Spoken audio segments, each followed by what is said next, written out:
எப்படி இருக்குதுன்னு பார்த்தீங்கன்னா, அபு சயீத் அல் குத்ரி ரலியல்லாஹு அன்ஹு அவர்கள் அறிவிக்கிறார்கள், நபி ஸல்லல்லாஹு அலைஹி வஸல்லம் அவர்கள் கூறினார்கள், யார் ஒருவர் வெள்ளிக்கிழமை அன்று சூரா கஹஃப் ஓதுவாரோ அவருக்கு 2 வெள்ளிக்கிழமைகளுக்கும் இடையில் அல்லாஹ் ஒளியை ஏற்படுத்துவான். ஒரு வெள்ளிக்கிழமையிலேருந்து இன்னொரு வெள்ளிக்கிழமைக்குள்ள அல்லாஹ் என்ன பண்ணுவான், அந்த மனிதருக்கு ஒளியை ஏற்படுத்துவான்.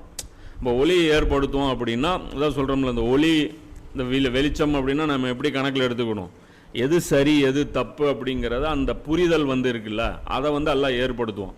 அந்த எவ்வளோ நாளைக்கு அந்த பிரெயினுடைய அந்த ஷார்ப்னஸ் இருக்கும் அப்படின்னு பார்த்தீங்கன்னா 1 வீக்குக்கு தான் இருக்கும்.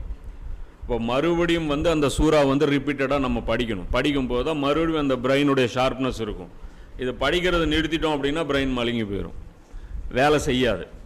அப்போ நடக்கிற நிகழ்வுகளுக்கு காரணம் புரியும். இப்போ இந்த ஹதீஸ் பொறுத்த வரைக்கும் பார்த்தீங்கன்னா ஹாக்கிமில் 3392, மிஷ்காத்தில் பார்த்தீங்கன்னா 2175வது ஹதீஸாக இது இருக்குது. அப்போ இந்த சூறாவுடைய முக்கியத்துவம் புரிஞ்சிருச்சா? தஜ்ஜாலுடைய ஃபித்னாவுடைய ரிலேட்டடு இறுதி காலகட்டத்தில் ஒளி தரக்கூடியது. அப்போது இறுதி காலகட்டத்தில் ஒளி தரக்கூடியது தஜ்ஜாலுடைய இருக்கும்போது அப்போ இம்பார்ட்டன்ஸு இந்த ஒரு சூறாவில் மட்டும் நம்ம கொஞ்சம் அதிகமாக கொடுக்கணும். ஏன்னா மறுமை நாள் நெருக்கம் ஆக ஆக இந்த சூறாவுக்கு வெயிட்டு கூடிக்கிட்டே போகும். இப்போ இந்த சூறாவுடைய காலகட்டம் சிம்பிளாக பார்த்துருவோம். எப்போ இறங்கிச்சு, நபி ஸல்லல்லாஹு அலைஹி வஸல்லம் அவர்களுடைய காலத்துக்கு இது எப்படி ஃபிட் பண்ணாங்க அப்படிங்கும்போது இந்த சூறா எப்போ இறங்கிச்சின்னு பார்த்தீங்கன்னா பனி இஸ்ராயில் சூறா இருக்குல்ல 17வது அத்தியாயம், அதுவும் இதுவும் ஒரே பேரலாக இறங்கின சூறா. இது 2 ஜோடி சூறா. அப்போ அந்த ஜோடி